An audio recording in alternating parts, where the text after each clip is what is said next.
Tawagin niyo na lang akong Thea. Di tunay na pangalan. 25 taong gulang na ako. Mekaniko at rider mula sa probinsya. Bata pa lang ako ay mahilig na ako sa motor, sa tunog ng makina at amoy ng gasolina. Para bang nasa sarili akong mundo. Dahil sa hilig kong to naging mekaniko ako. Kahit na ang trabaho na to hindi uso para sa mga babae sa lugar namin. Pero wala naman akong pakialam. Sa likod kasi ng manibela ng motor ko, nararamdaman ko yung saya sa kakalayaan.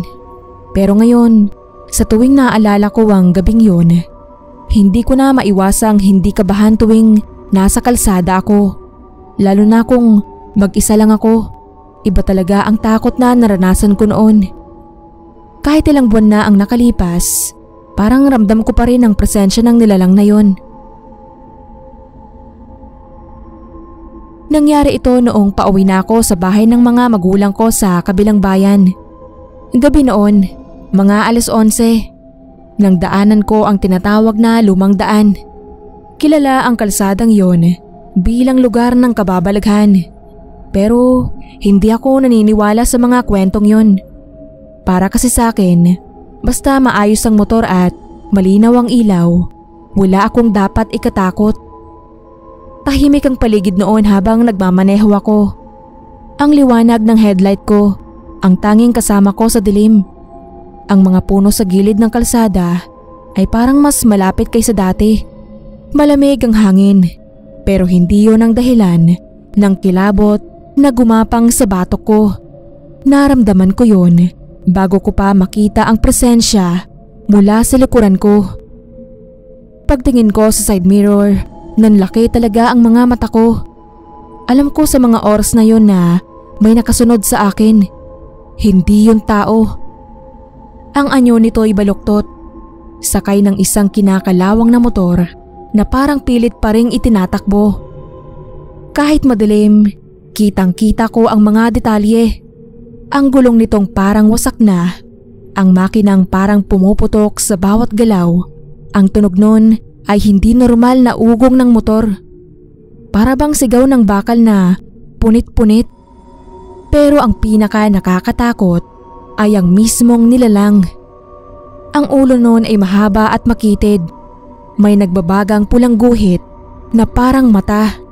Sa ilalim ng mga iyon, may bunganga, ngipin, tila ngingiti pero mas mukhang hayok. Tumutulo ang itim na likido mula rito na parang langis, umaagos pababa sa motor nito. Binilisan ko ang takbo ko noon, pero kahit gaano ako kabilis, nakasunod pa rin yung nilalang sa akin. Ang tunog ng makina nito ay mas lumalakas, parang sinasabayan ang kabog ng dibdib ko. Nang makalapit na ito, ay nakita ko ang mga kamay nito. Mahaba, parang kuko, at parang ang balat nito ay paso at basag-basag. Ang mga palad nito ay may gumagapang na parang mga galamay. Kumakapit mismo sa manibela ng motor nito. Halos hindi na ako humihinga nang biglang umabot ang mukha nito sa gilid ko. Nakita ko ang refleksyon nito sa visor ko. Mukha ko yun, pero alam kong hindi ako yun. Maya-maya ay ngumiti ito ng imposibleng lapad, puno ng ngipin. Ang huling bagay na nakita ko bago magdilim ang lahat. Hanggang ngayon, hindi ko alam kung paano ako nakauwi. Pero sa tuwing sumasakay ako ng motor, pakiramdam ko'y nanonood pa rin siya. Naghihintay ang nilalang na yon sa lumang daan.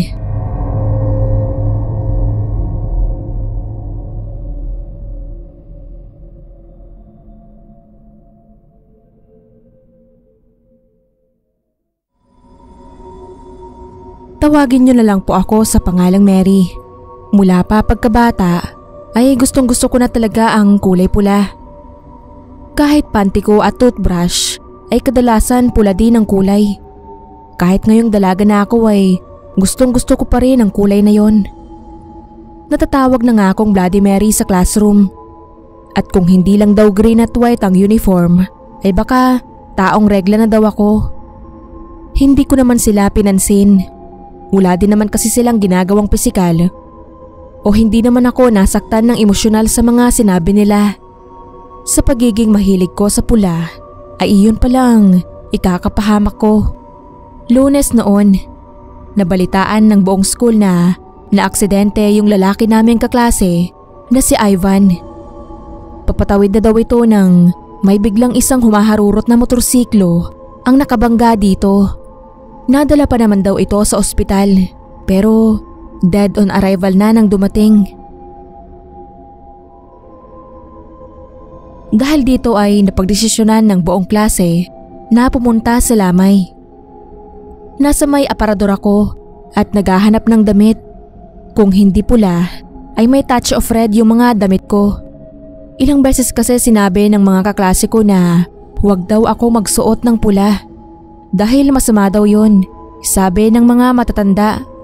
Dahil wala na talaga akong choice, ay kinuha ko na lang yung puting damit na may maliit na drawing sa likod.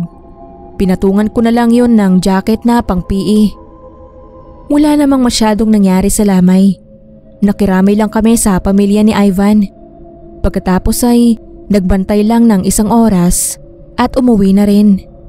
Nagkayayaan pa ngang magpagpag sa 7-Eleven bago umuwi eh.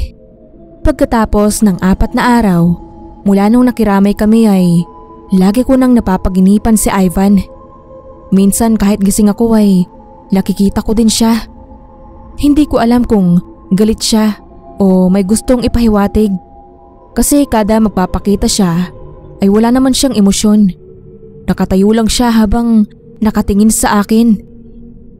Ilang beses pa nangyari yon. Hanggang sa nakwento ko na rin sa mga kaklase ko.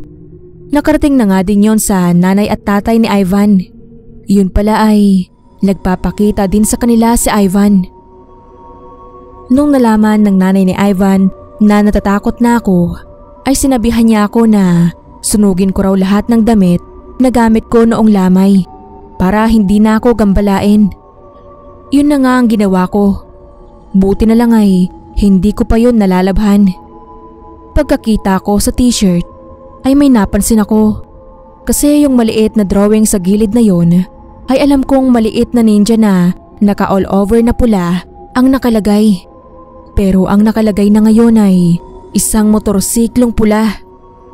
Maya-maya pa nagkaroon ng pulang mansa yung t-shirt. Unti-unting bumakat doon ang mga numero at letra. A, K, L, 167. Agad ko namang natapon yung t-shirt. Yung pagkakasulat sa damit ay parang dugo yung ginamit. Bigla akong nanlamig nun, saka nagtatatakbong lumabas. Pumunta ako kina mama, saka ko kinuwento yung nangyari. Umiiyak na ako nun dahil sa takot. Pagkatapos kong magkwento ay tinawagan ko yung advisor namin. Hindi ko alam pero parang may nagsasabi sa akin na sabihin sa kanya. Pinabless pala ulit nila mama yung kwarto ko at sinunog na ng tuluyan yung mga damit na ginamit ko nung lamay, pati yung panty na suot ko nun.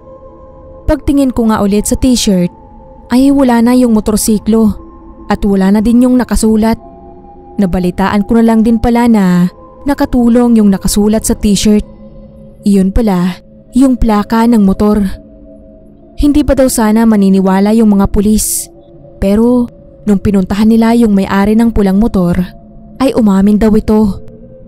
Hindi ko alam kung bakit ako ang napili ni Ivan na hingian ng tulong. Pero ayos na rin siguro. At least solve na yung kaso niya.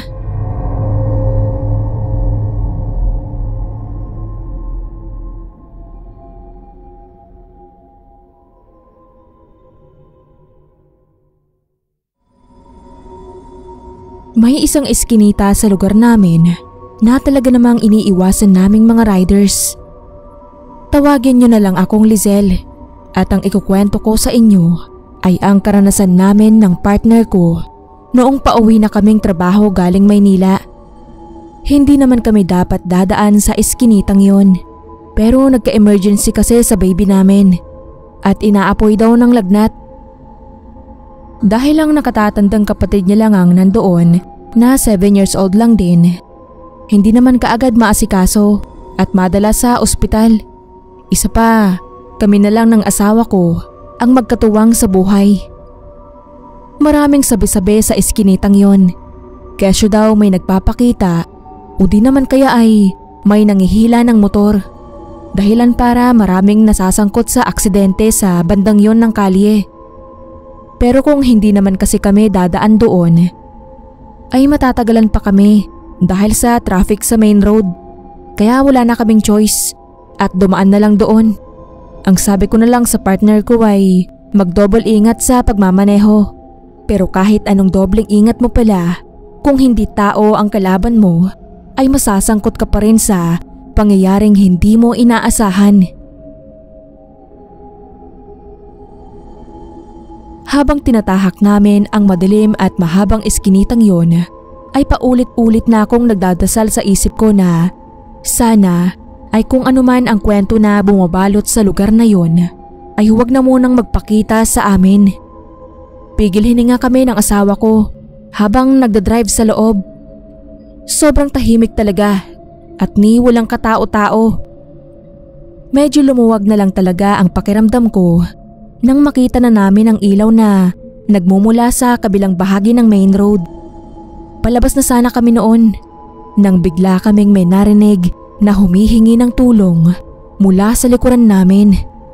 Dahil nga nawala na sa isip ko ang katatakutan, ay agad akong napalingon. Nakampante lang pala ako nung nakita ko ang liwanag.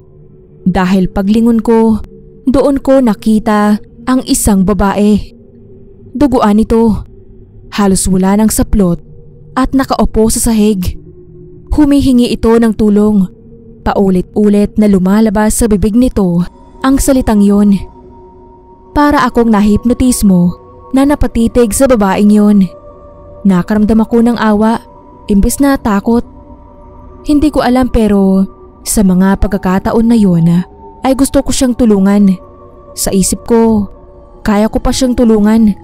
Mabuti na lang talaga at mabilis ang asawa ko at agad niyang pinaharurot na pala ang motor namin. Dahil doon ay nakita kong nag-iba ang anyo ng babae.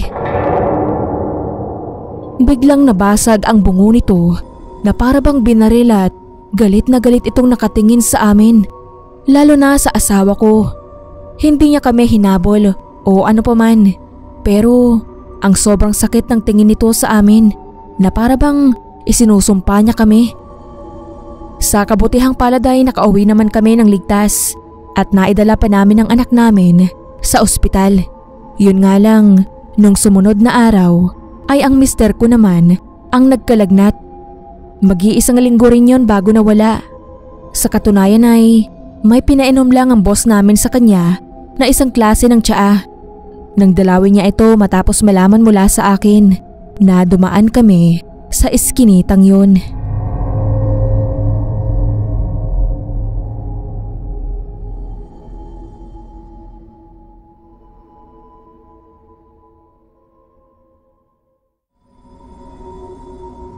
Ako nga pala si Jana. May pamangkin pala ako, si Jepoy. 4 na taong gulang na siya ngayon. Baby pa lang si Jepoy ay ako na ang nag-aalaga sa kanya kapag wala sina Ate Eunice at Kuya Greg. Ayaw kasi nilang kumuha ng katulong at baka daw maltratuhin yung bata.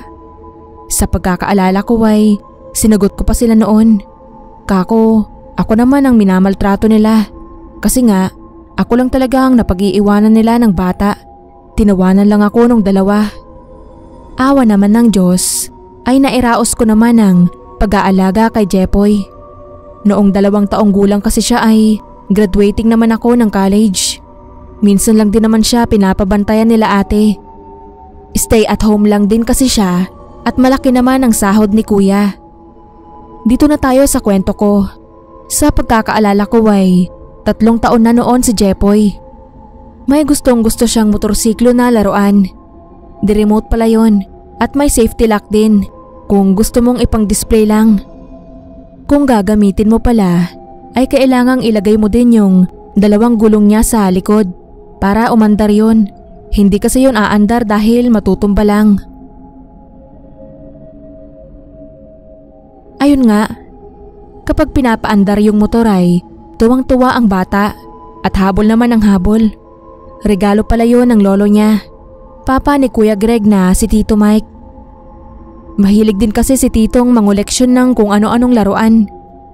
May truck at kotse pa nga si Jepoy pero mas gusto niya talaga yung motor.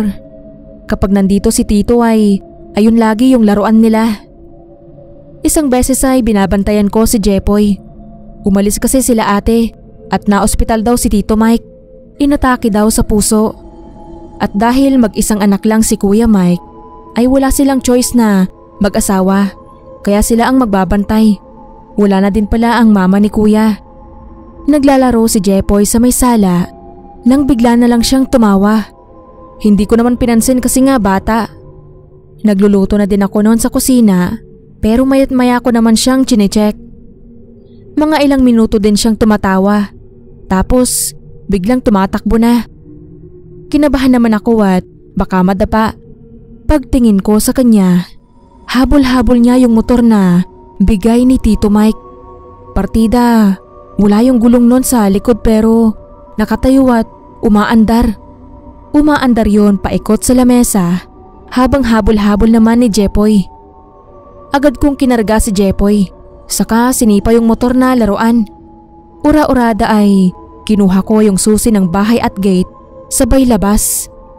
Nakalabas kami na gate lang ang nalak ko dahil sa takot. Kinatok ko agad yung kapitbahay namin. Buti na lang talaga ay may tao doon. Nakakahiya pa nga at yung crush ko pa yung nagbukas. Pero dahil natakot din talaga ako dun sa umaandar na laruan, ay kinapalan ko na ang mukha ko para makituloy muna hanggang dumating lang sila ate. Buti na lang ay pinayagan kaming maghintay doon at tinawagan ko agad si ate na sunduin kami doon. Umuwi din agad si ate pagkakwento ko nung nangyari. Hindi na rin siya bumalik ng bahay. Diretso niya na kaming hinatid sa bahay nila mama. Saka siya bumalik doon sa ospital. Nalaman ko na din na namatay na pala noon si Tito Mike ilang minuto bago ako tumawag. Ilang linggo din akong hindi nakabalik sa bahay na yon sa takot. Dahil sa nangyari ay napagdesisyonan na nila kuya na kumuha ng yaya para may kasama sila ate sa bahay. Natakot na din kasi akong magstay. Nakwento ko din yon sa ibang kapamilya nila Kuya Greg noong lamay ni Tito. Ang haka-haka nila ay baka si Tito Mike daw yon. Nagpaalam lang siguro sa apo dahil aalis na nga. Sabi ko naman, sana naman maayos nagpaalam, hindi yung nagpapagalaw pa ng laruan. Natakot pa kako ako. Tinawanan naman ako nung mga napagkwentuhan kong matatanda. Hayaan ko na lang daw at di naman na daw yun mauulit.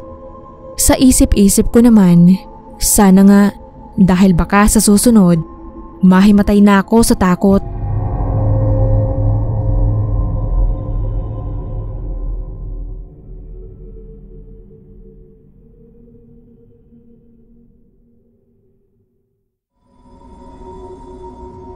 Kababalik ko lang galing Maynila. Nasa probinsya ako ng lola ko ngayon. Mag-isa lang ang lola ko dito. Kaya kahit ilang buwan ay naisipan ko siyang bisitahin. Work from home naman ang trabaho ko. At saka matagal na rin kasi kaming hindi nagkikita. Sa ilang araw na ding nandito ako, wala namang kakaibang nangyari. Hanggang sa isang gabing kasama ko ang lola pauwi.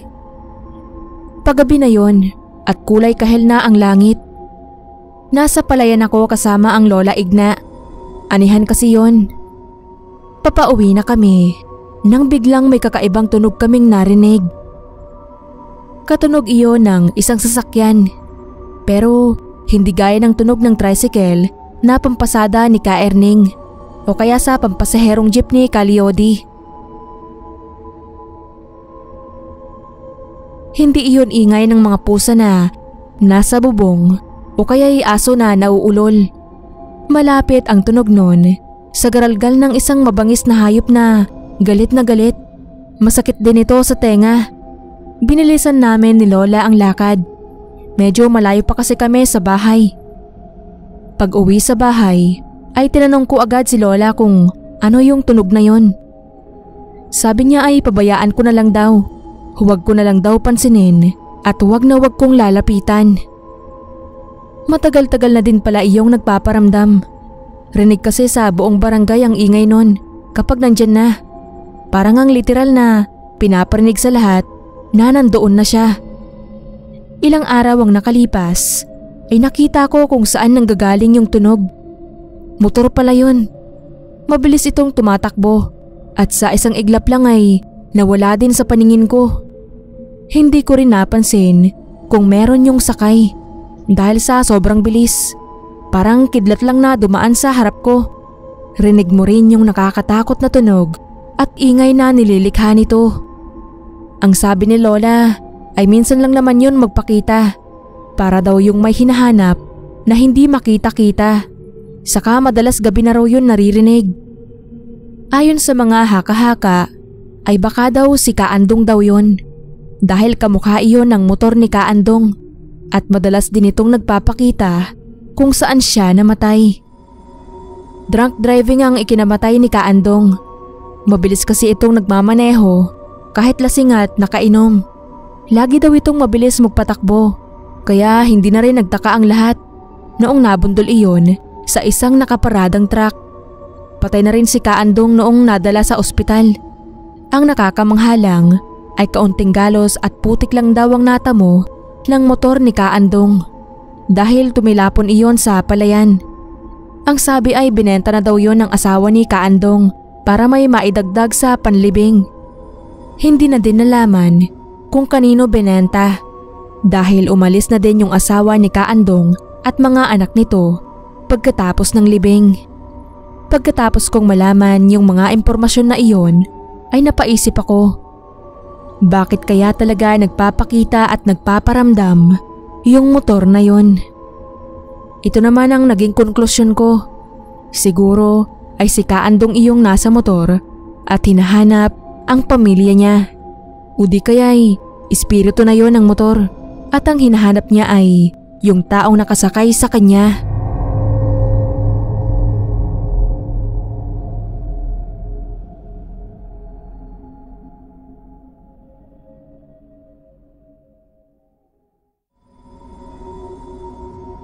Tawagin niyo na lang po akong Jazz. Nangyari po ito sa akin noong umuwi ako sa probinsya namin noong nakaraang taon lang. Bata pa lang ako mahilig na ako sa motorsiklo. Mekaniko kasi ang tatay ko, kaya nakahiligan ko na rin ang kumutingting ng kung ano-ano. Madalas kasi na motorsiklo din ang nagpapagawa sa kanya, kaya naman hanggang sa nagdalaga na ako yun ang nakahiligan ko. Maliban kasi sa mga kutingting, gusto ko rin yung mga night rides.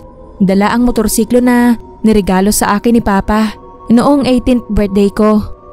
Yun nga lang, hindi ko nadala ang motorsiklo ko na yon sa Maynila. Kaya noong umuwi ako agad talaga akong nag-night ride sa bayan namin. Habang nagmamaneho ako noon, ang sarap pa ng simoy ng hangin sa mukha ko. Para bang habang nagmamaneho ako natatanggal yung lahat ng mga adulting problems ko. Habang nagmamaneho, napansin ko na yung buwan nung gabing yun mababa, tapos medyo mapula. Noong nabubuhay pa ang lola, ay sinasabi niya sa akin na masama raw yun. May masama raw na mangyayari. Parang ganoon ba? Dahil bata pa ako noon, hindi ko naman sineryoso. Hanggang ngayon naman, hanggang sa ako na nga mismo ang nakaranas. Pauwi na ako noon, pero habang nasa kalsada ako, may nakita akong isang figura na nakatayo sa gitna ng kalsada. Siyempre ay nagdahan-dahan ako. Baka mamaya mabangga ko pa siya. Hindi naman ako gaanong lumapit sa kanya talaga. Pero kahit sa pwesto ko ay kita ko naman na isang babae yon. Nakakuba siya tapos gulo-gulo pa yung buhok. Napansin ko rin noon na sobrang haba ng bias niya saka yung mga braso niya. Ang putla rin ng balat niya. Kaya naman nang medyo nakalapit na ako sa kanya ay tinanong ko siya kung okay lang ba siya. Hindi ko lang alam kung narinig yon ng babae kasi halos pabulong ko rin kasi sabihin. Pero siguro narinig naman niya kasi dahan-dahan naman niyang itinaas yung ulo niya hanggang sa magtama na nga yung mga mata namin. At yung ngipin niya ay sobrang naninilaw. Unang naisip ko noon ay isa yung aswang. Hindi ako pwedeng magkamali. Halos hindi ako makagalaw noon, lalo na nung binuka niya yung bibig niya. Tapos agad na tumulo yung laway doon. Dali-dali ko noon na pinaharurot ang motor ko at agad na nilampasan ng aswang. Muntik pa nga akong matumba noon sa pagmamadali at lalo na muntik na rin akong abutan ng aswang gamit ang matatalas niyang kuko. Buti na lang talaga at jacket ko lang ang napunit niya at hindi yung balat ko. Hindi ko alam kung hanggang saan niya ako hinabol dahil sa sobrang kaba, yung bilis ng tibok ng puso ko na lang talaga yung naririnig ko. Wala rin kasi akong lingon-lingon noon dahil baka mas lalo akong mataranta at disgrasya pa ang aabutin ko. Basta ang alam ko lang ay ligtas naman akong nakauwi sa bahay at simula noon hindi na ako nag-night rides doon sa probinsya namin.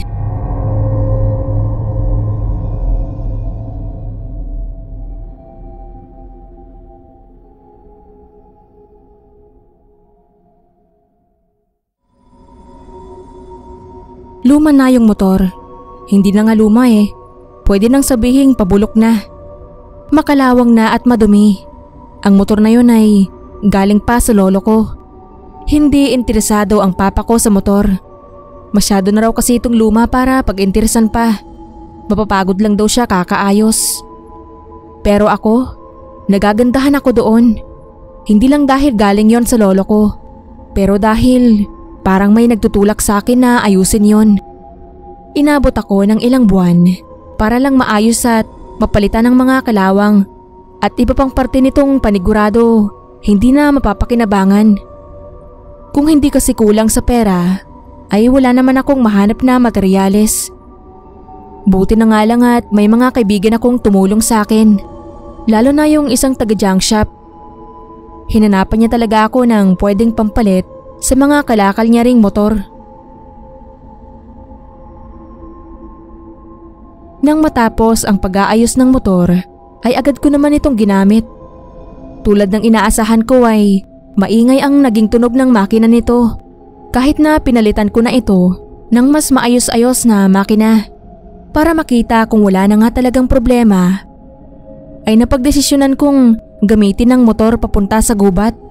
Ang bahay kasi namin ay nasa may pinakabungad lang nun. Ayoko namang magmaneho sa kalsada, lalo na at hindi ko pa alam kung maayos na talaga ang motor. Saka okay na rin to para makita ko kung pwede rin ba siya sa lubak. Hapon na yon at pinaandar ko na ang motor. Mamaya kasi ay baka gabihin ako sa daan. Habang papasok sa gubat ay mga kuliglig at iba pang ingay sa gubat ang maririnig mo sa paligid. Isama mo na lang ang tunog ng motor na gamit ko. Wala akong nakakasalubong kahit na kadalasan ay may mga dumadaan dito galing sa pangunguhan ng kahoy na panggatong. Nasa kalagitnaan na ako ng gubat at pabalik na sana para umuwi nang parang may humihila sa akin papunta sa isang kuweba na malapit. Agad akong pumunta doon habang sakay pa rin sa motor ko. Papalapit na ako nang bigla kong dahan-dahang napatigil. May anino kasi. Literal na anino lang. Maitim pero wala sa lupa. Nakatayo iyon at matangkad. Dahan-dahan iyong iniluluwa ng kuweba. Hugis tao iyon pero walang muka. Mahaba at payat din ang mga braso at hita nun. Sinabi ko ngang anino yon dahil maitim. Pero ang nakakatakot ay wala itong anino sa lupa kahit tirik na tirik pa ang araw. Ang apoy nga ay may anino pero iyon ay wala. Mabagal iyong naglalakad. Kahit walang mata ay ramdam kong nakatingin iyon sa akin. Sa sobrang pagkabigla ay natulala pa ako Nung natauhan ako ay kaunti na lang ang pagitan ko sa hugis anino. Dali-dali kong pinaandar yung motor. Pero nagkataon pa na ayaw gumana. Kahit nakailang bira na ako. Ang lakas ng tibok ng puso ko habang pinipihit ang susi at pinapaandar ang makina. Pawisan na din ako habang nanginginig. Kaya hindi ko maikot ng maayos yung susi. Nagdadasal na ako habang kabado pa rin. Buti na lang ay umandar na rin sa wakas. At dali-dali ko itong inatras, saka umikot pabalik sa dinaanan ko. Mula noon, hindi ko na ginamit yung motor. Kada kasi makikita ko yun, ay parang nakikita ko na din yung taong nasa kuweba. Hindi ko alam kung ano yun, o baka may nang trip lang sa akin. Pero pakiramdam ko, nandito lang siya at laging nakatingin. Nagmamasid at naghihintay kung kailan ako ulit babalik kasama ang motor kong maingay.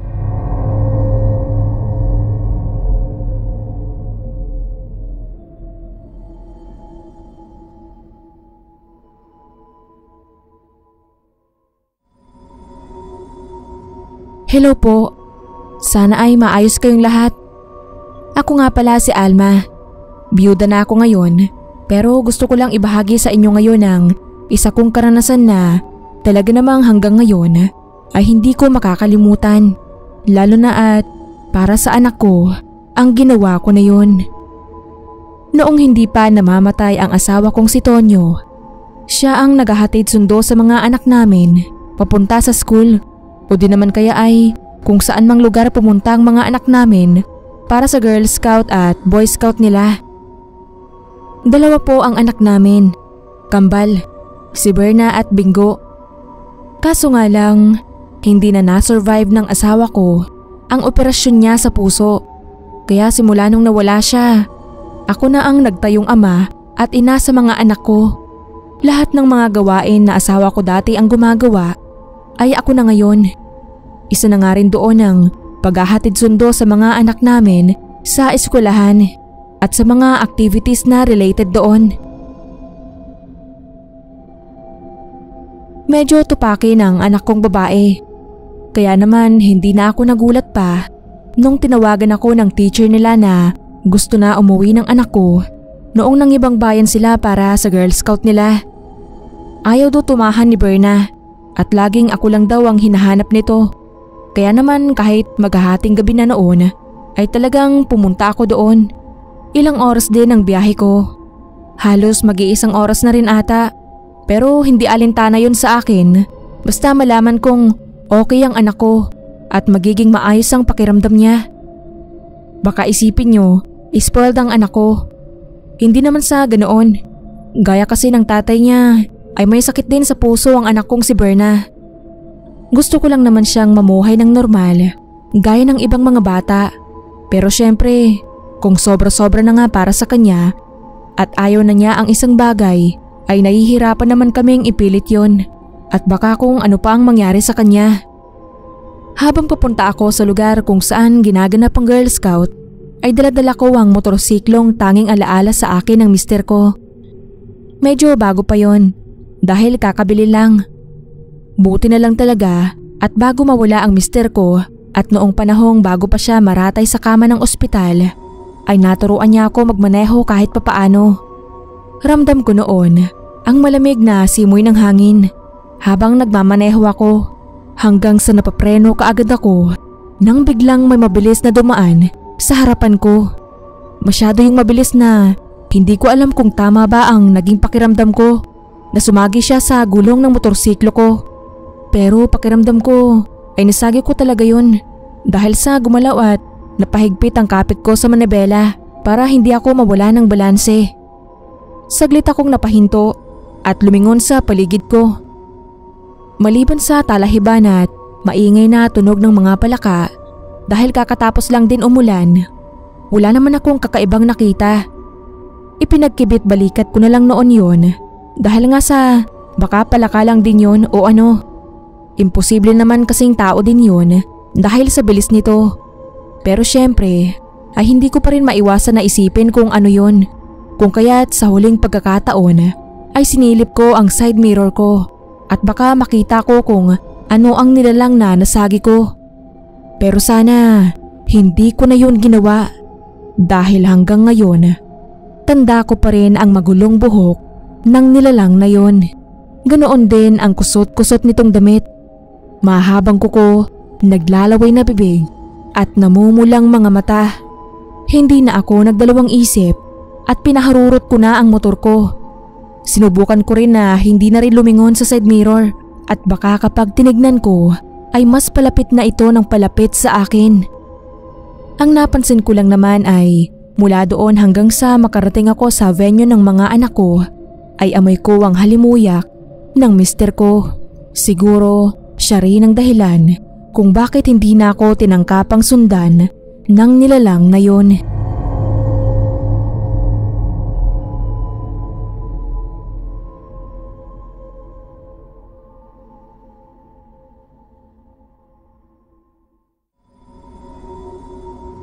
Nangyari po ito sa akin.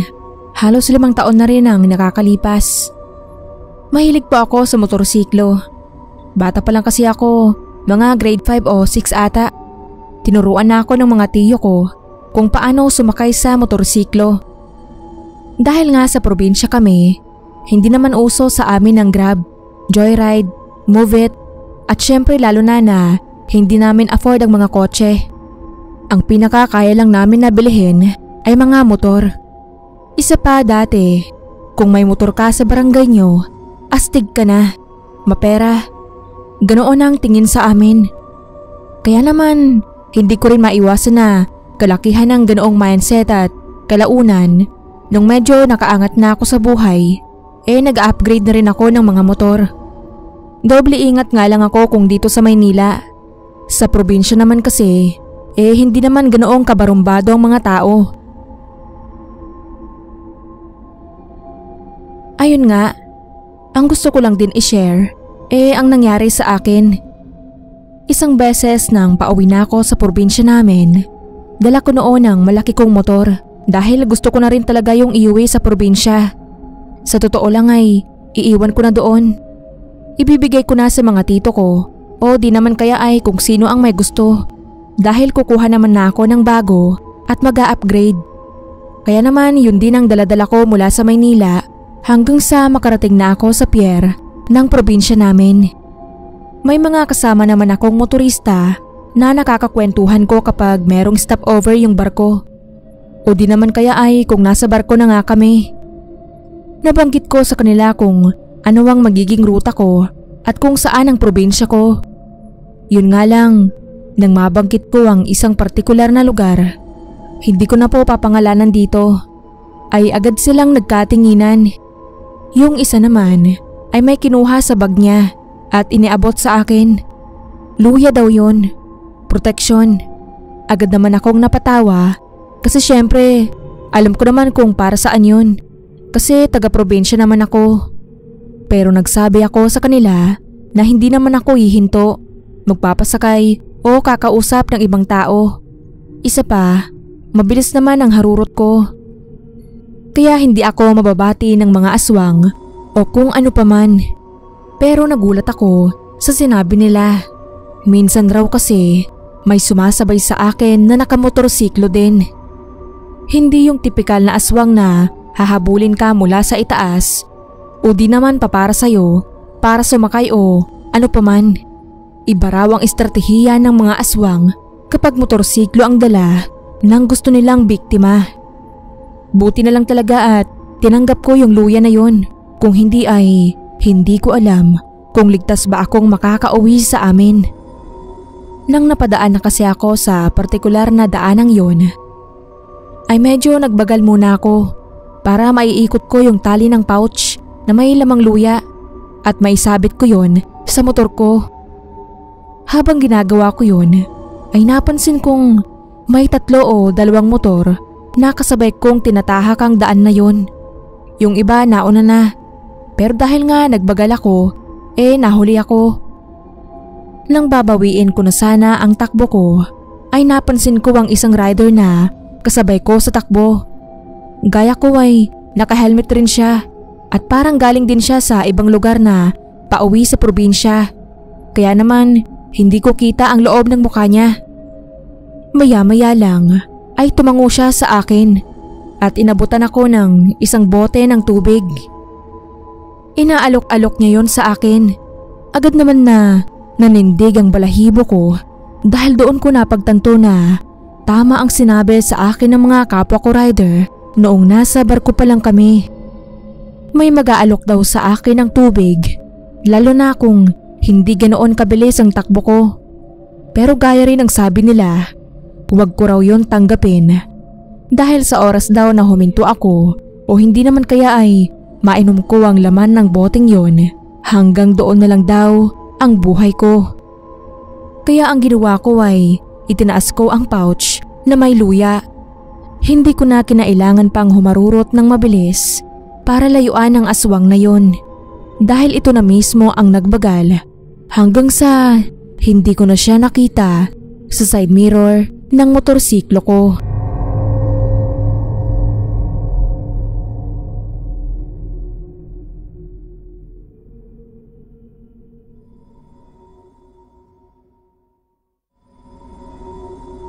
Magandang araw po sa mga nakikinig sa channel na to. Gusto ko lang ibahagi yung nakakatakot kong karanasan noong gumala kami sa isang sikat na tourist attraction dito sa amin. Tawagin niyo na lang akong Christina. Umagang-umaga pa lang noon ay maingay na sa bahay namin. Hindi naman dahil sa isang pangit na pangyayari o anuman. Kabaliktaran nga noon dahil yun pala ay dumating ang kuya ko na galing sa abroad. Surprise yun. Kaya naman halos pati mga kapitbahay namin ay nagising at ayun nga, napakaingay na sa bahay kahit mag-aalas 4 pa lang ng umaga. Hanggang sa bandang hapon na nga, nagkayayaan na agad na pumunta sa mga tourist attraction dito sa amin. Sa totoo lang ay mas excited pa si nanay at mga kapitbahay ko na sasama kaysa sa kuya kong galing abroad. Dahil kahit na malapit lang sa amin ang tourist attraction na yun, hindi naman namin napupuntahan din basta-basta. Naniningil na kasi sila ng entrance, saka medyo mataas na rin ang mga presyo ng mga bilihin doon. Pero syempre, si kuya naman ang nagyaya, kaya nagsabi rin siya na sagot na niya lahat ng expenses. Hindi uso sa probinsya namin ang may mga kotse, lalo na kung ang kotse mo ay yung maliit. Hindi yun makakaakyat sa mga bundok. Isa pa, yung tourist attraction kasi na sinasabi ko, makikita sa gitna ng bundok. Maganda kasi ang view doon. Malamig at very naturey. At may sabi-sabi rin sa amin na may bagong tayong kapihan daw doon. Kaya naman kahit tinatamad talaga ako nung araw na yun, ay sumunod ako. Nagdala si kuya ng motorsiklo at ako ang naging angkas niya. May 4 pa na mga kasama namin na nagmumotorsiklo at tig-1 o 2 lang ang angkas. Yung mga matatanda naman at mga bata nagtaksi sila. May taxi rin kasi ang kapitbahay namin at dahil gusto rin naman nilang gumala, nagpresenta na lang sila na dalhin na rin ang sasakyan na yon. Masaya naman yung naging karanasan namin na yon, kung hindi lang talaga nagmatigas si kuya at sinunod ang payo nila ni nanay na umuwi na kami kaagad bago pa kami abutan ng dilim. Ayun nga, bandang hapon na noon, nagsabi na sila nanay noon sa amin na uwi na raw kami dahil nga sa hindi magandang gabihin sa daan. Isa pa, may kwento-kwento rin kasi sa lugar na yon na may gumagalang aswang. Napatawa na lang noon si kuya sa amin. Palibhasa kasi ay doon na siya madalas sa abroad. Kaya hindi na siya masyadong naniniwala sa mga aswang-aswang na yon. Isa pa daw kahit noong bata pa siya, hindi naman siya naka-encounter ng ganoon hanggang nga sa tumanda na siya. Kaya wala namang nagawa ang nanay kung hindi ay sundin na lang si kuya. Isa pa, minsan lang din naman kasi. Pero nung kinagabihan na, habang pauwi na kami at nasa daan, ay napapadasal na lang ako. Lalo na nang tinatahak na namin ang makitid at madilim na daan pababa ng bundok. Tanging mga motor at ang taxi lang ang maingay sa daan. hanggang sa makarinig kami ng isang nakakabinging tili galing sa talahiban. Masyado yung matinis na naging dahilan para huminto ang kuya ko. Pero nagulat na lamang kami nang sumigaw si nanay mula sa loob ng taxi na wag daw kaming tumigil. Bilisan daw namin, kung hindi ay maaabutan daw kami ng aswang. Mabilis na kumabog ang dibdib ko noon. Kita rin kasi sa mukha ni nanay ang takot at pag-aalala. Kaya naman kahit namimingi na noon si kuya at ang iba pa naming kasamahan, ay agad nilang pinaharurot ulit ang mga motor nila. Sa kabutihang palad ay ligtas naman kaming nakauwi sa bahay namin.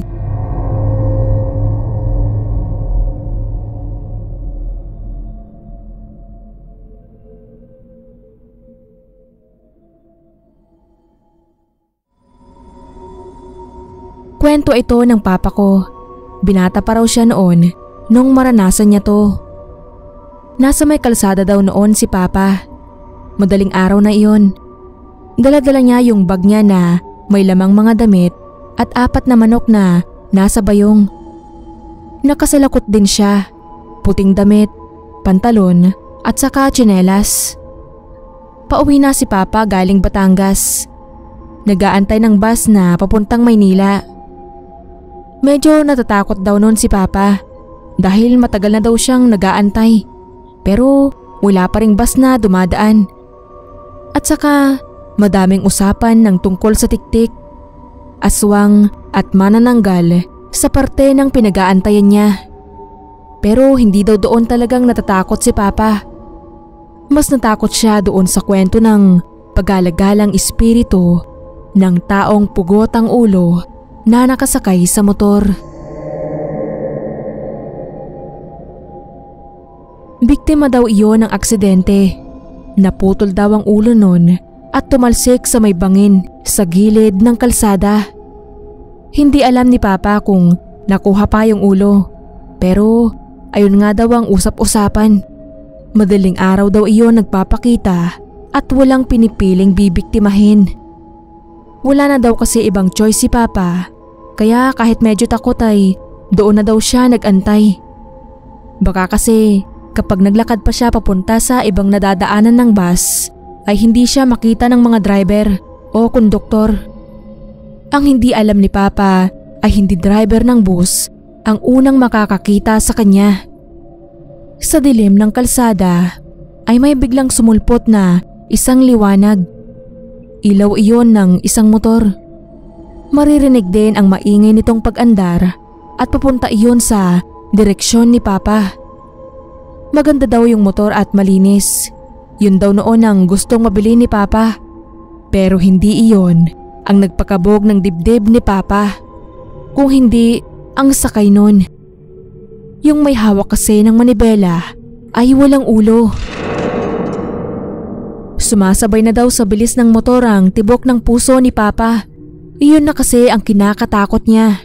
Ang makita yung espiritong walang ulo. Kabadong-kabado na daw noon si papa. Sa sobrang kaba niya ay imbes na tumakbo ay tinapon daw ni papa yung suot niyang salakot doon sa motor. Hindi niya alam kung paano pero tumama daw yung salakot at natumba yung motor.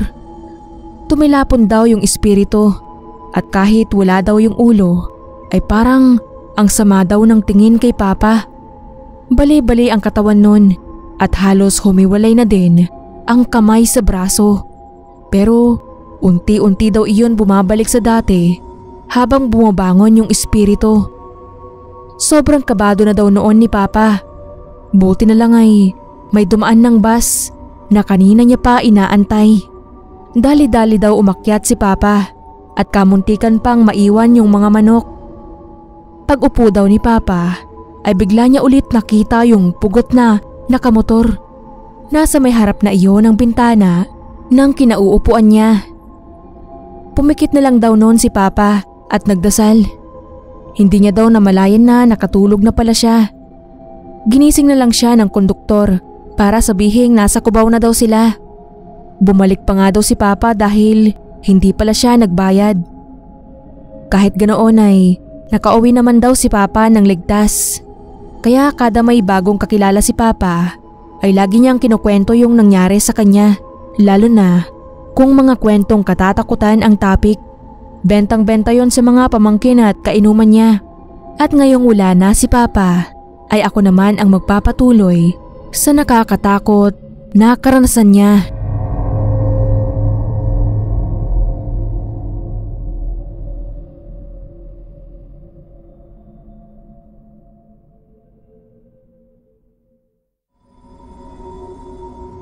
May manliligaw ako dati. Pangalanan na lang natin siyang Kyle. Gwapo naman si Kyle, mayaman at matangkad. Kung tutuusin, halos nasa kanya na ang lahat. Kaya lang, may isang nakakainis na ugali si Kyle. Babaero. Kahit nililigawan niya na ako noon, ay nanliligaw pa rin siya ng iba.